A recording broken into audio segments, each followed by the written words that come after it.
The rideshare eased up Pike Street just as the drizzle stiffened into a Seattle sheet. I paid, shouldered my overnight bag, and stood staring at the house I thought I knew. My daughter's house. Pale blue siding, white trim, the maple out front listing to one side like it was tired of holding its own weight. I'd memorized this place from photos she'd sent before our last argument shut everything down. 3 years since we'd spoken.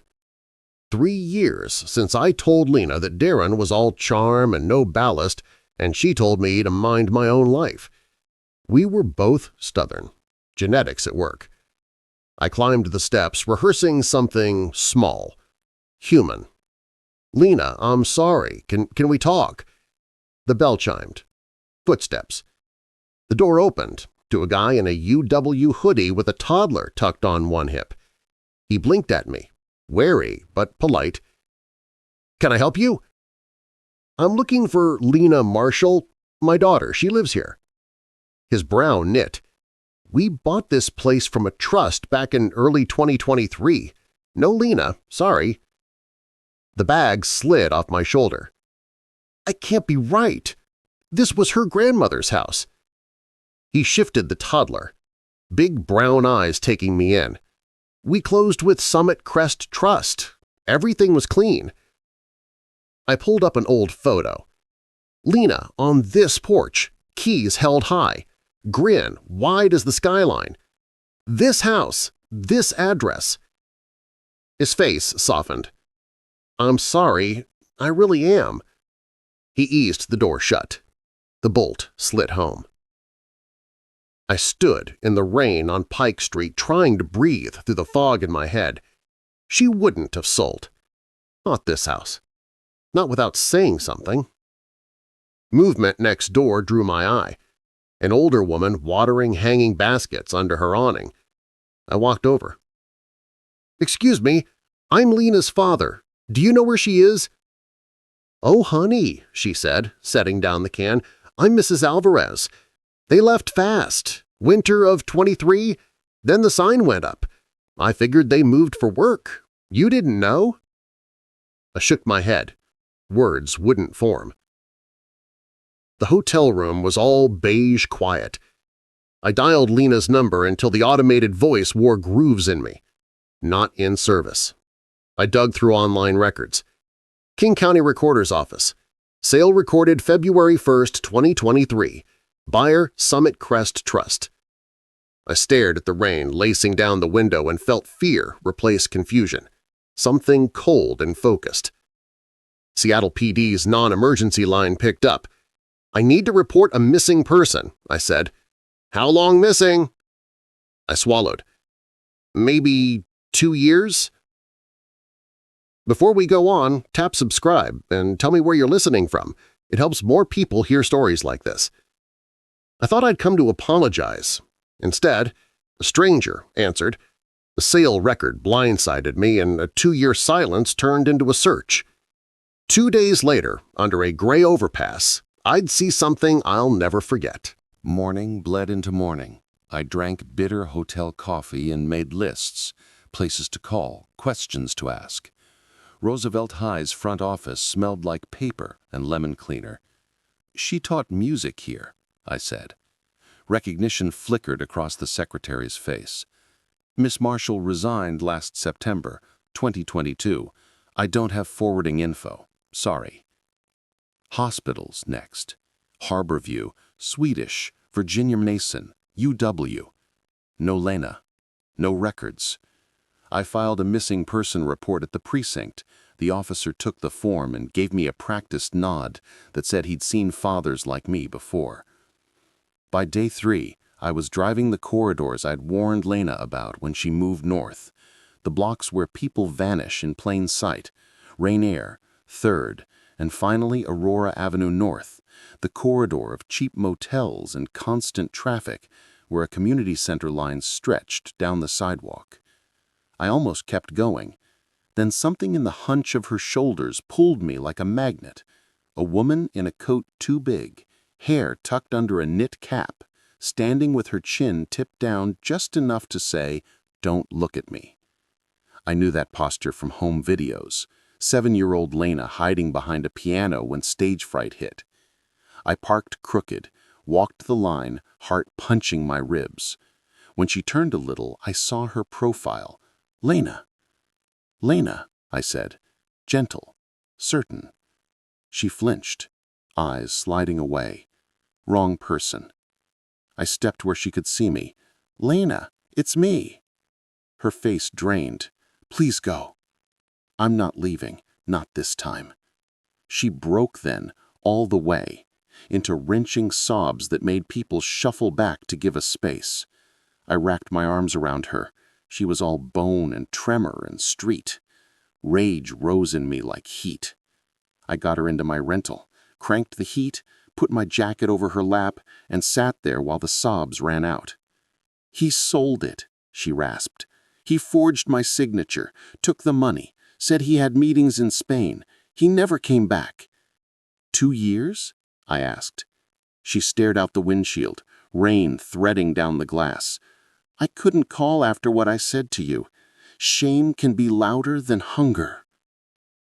I rented a tiny studio on Capitol Hill, paid a month in cash, stocked the fridge while she hovered in the doorway, half present, not trusting the walls. This is yours, I said. No questions. Eat, shower, sleep. That night, I opened my laptop. Old audit reflexes woke up like muscles snapping back. How to prove property fraud, asset tracing, Washington property law, Delaware LLCs. I built a timeline, named a file, Darren Cole, asset map. We found a bed and a little warmth.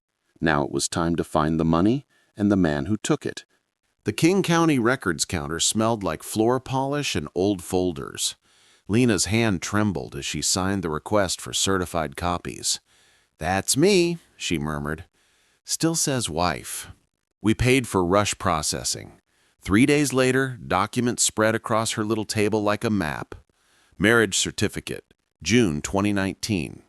Deed transfer from her grandmother's estate, recorded December 2020. I photographed everything, front, back, seals. Paper makes things real. I researched attorneys at night the way I used to research cases during audit season, quietly, obsessively, no wasted motion. Fraud specialists, clean bar records, court wins. I narrowed 3 to 1. Ari Grant, sharp, soft-spoken, lethal on paper. Her office looked west over Elliott Bay. Ari listened without interrupting, turning pages with fingers that didn't miss a detail. "Classic," she said at last. "Forgery? Unauthorized sale of community property? He's in Spain." "Valencia," Lena said, eyes on her knees. "He said there were investors there." "Civil fraud doesn't need extradition," Ari said. "We go after what's in U.S. jurisdiction while we build to judgment." Back in the hotel, I dove into the internet. Darren Cole plus real estate. Darren Cole plus Rain City. An anemic LinkedIn profile surfaced. Managing partner Rain City Acquisition Group. Stock words, stock photos. Last activity, January 2023, the month the house sold. The month he vanished. Delaware Division of Corporations page loaded like dial-up.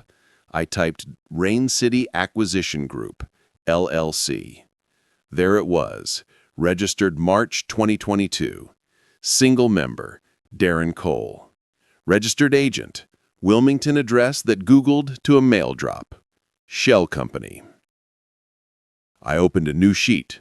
Columns, date, action, evidence, source, notes. March 2022, LLC formed. February 2023, house sold. February 2023, Darren relocates abroad. This wasn't a panic play. He built the scaffolding a year ahead. I called the registered agent knowing what they'd say, and still wanting the ping on Darren's inbox. "We're the agent only, no client info." "Good. Let him feel the brush of someone's hand on the back of his neck."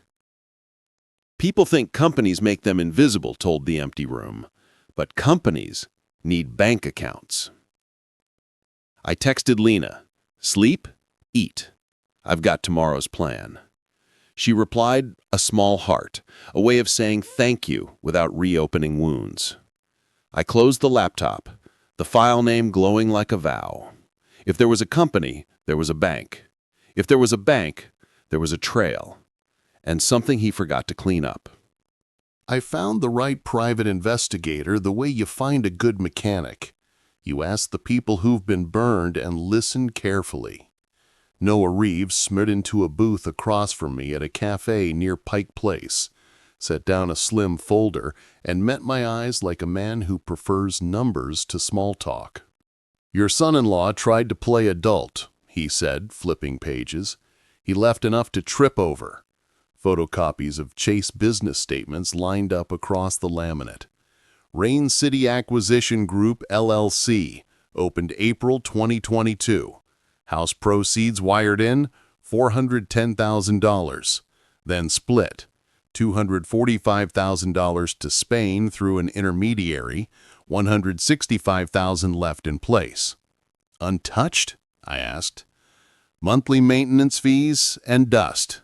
No payroll, no vendor payments, not a single legitimate transaction. He parked it to keep it off Spanish tax radar and forgot how easy it is to freeze money you can see." We laid Noah's report beside my timeline. March 2022, LLC. February 2023, sale. February 2023, wires. Then dead air. It wasn't desperation. It was choreography. Ari's eyebrows rose when she saw the statements. "This changes the posture," she said. "We filed for an emergency temporary restraining order to freeze that $165,000 as proceeds of fraud. If granted, we lock it while we sue for the rest." King County Superior Court's hallway ran on fluorescent hum and quiet shoe squeaks. Lena signed the complaint with a steadier hand. I caught her eye. First step. Paper makes it real. By late afternoon, Ari had a TRO on a judge's desk with our exhibits stapled in a precise stack. Deed, marriage certificate, Delaware registration, bank statements. The call came near closing. Granted. We had a file number and an order. Chase must lock the account immediately. "How long before he knows?" Lena asked. "Chase will notify the registered agent," Ari said. 48 hours, give or take.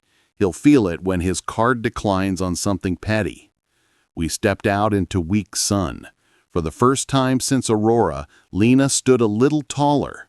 She put her phone on the table when we got back to the studio, screen up, waiting for the inevitable. It rang at dawn. He thought he could shout his way out of a court order. He forgot we were done listening. Unknown international number, +34 in front, the Spain code. Lena looked at me.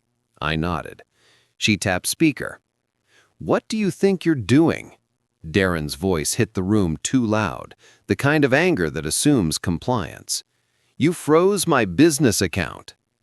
"Your account," Lena said quietly, "is money from my grandmother's house." "That sale was our decision. You signed. Don't start this." "I never signed final sale papers. You forged me." Silence. A beat too long. Then bluster. "You're unstable. Everyone knows that." I placed my hand over Lena's, grounding her. "Tell it to the judge," she said, and ended the call. A second later, block. "You did exactly right," I said. "He only knows one tactic, noise." I called an old colleague next. Not a favor, just a flag. "Janice," I said, when she answered at the IRS Seattle office. "Retirement is boring, and I stumbled across something unboring." She snorted. "You leaving fishing holes to sniff old ledger lines?" "Delaware LLC, Washington address, 0 legitimate activity, 6 figures idle for 2 years, no returns filed." "Send me what you can publicly share," she said, voice shifting to business. "The rest we'll find." By afternoon, Ari had bundled an information packet with what was ours to provide: registration copies, bank statement excerpts, timeline. "The IRS doesn't chase every tip," she said, sealing the envelope, "but they chase good ones." Days blurred into filings and counterfilings. Darren hired a downtown firm, expensive people who write with knives. Their motion to lift the freeze landed like a grenade. Allegations about Lena's substance misuse. Claims she enthusiastically consented to the sale. That the LLC was a legitimate enterprise harmed by restraint. The first time Lena read it, rage shook her shoulders. "I don't even drink," she spat. "I lost jobs because I was homeless, not high." "Anger's fine," I said. "Evidence is better." "We need to prove the signature's not hers," Ari said. "If we do that, the rest of their story collapses." She'd already lined up a certified forensic document examiner.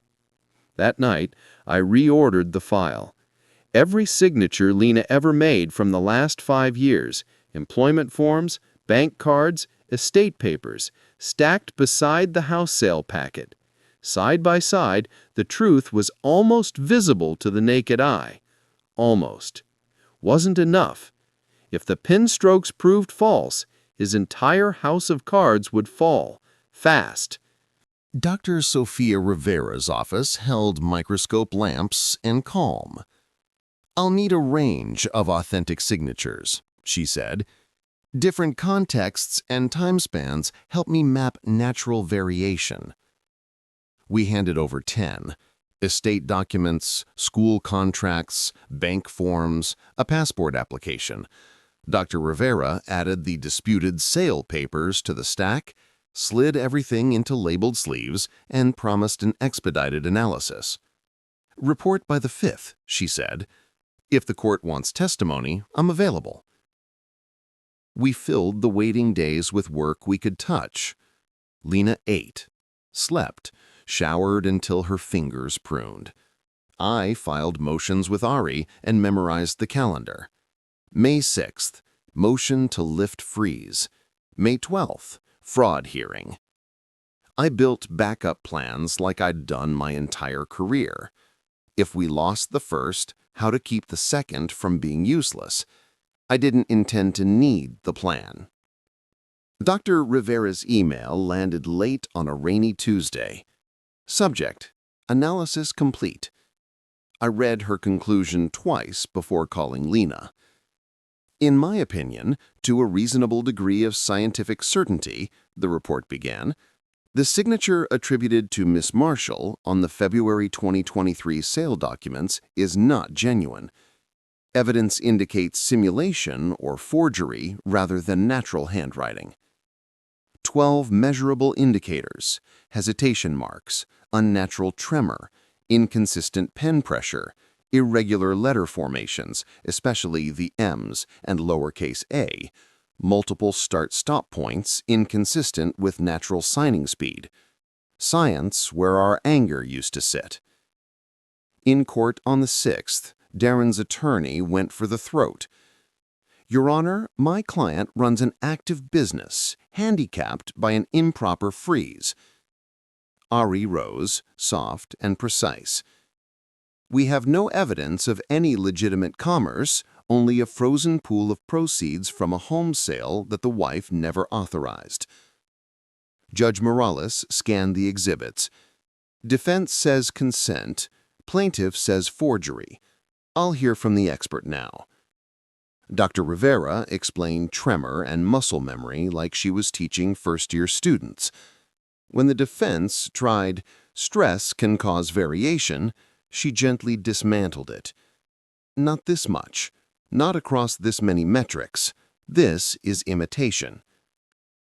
Judge Morales denied the motion to lift the freeze and set firm times for the fraud hearing.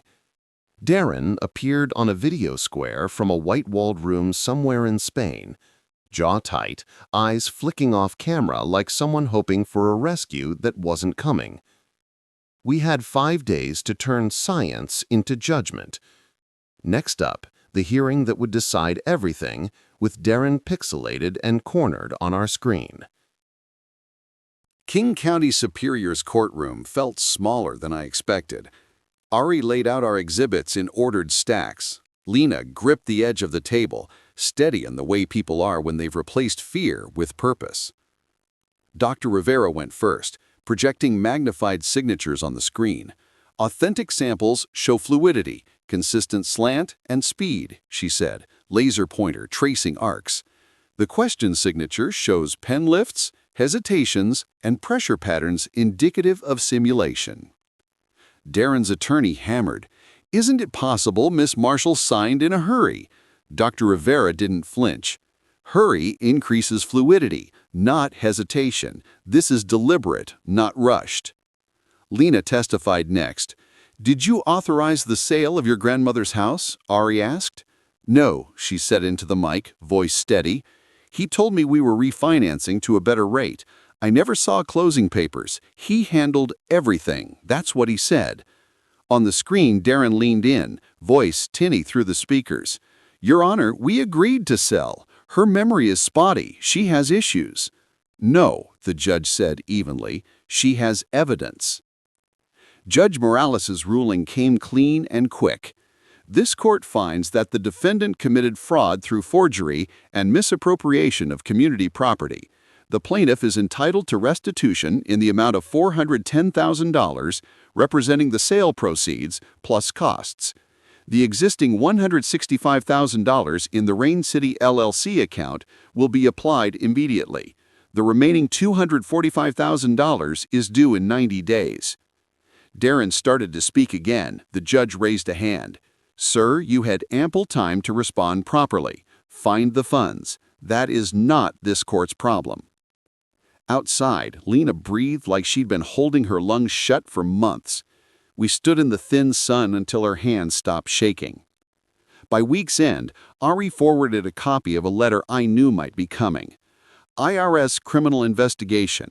Request for 2023-2024 returns for Rain City Acquisition Group, LLC, and Darren Cole. Estimated liability, $50,000 to $55,000, plus penalties and interest. 30 days to respond or face referral. I calculated obligations on a napkin like old times.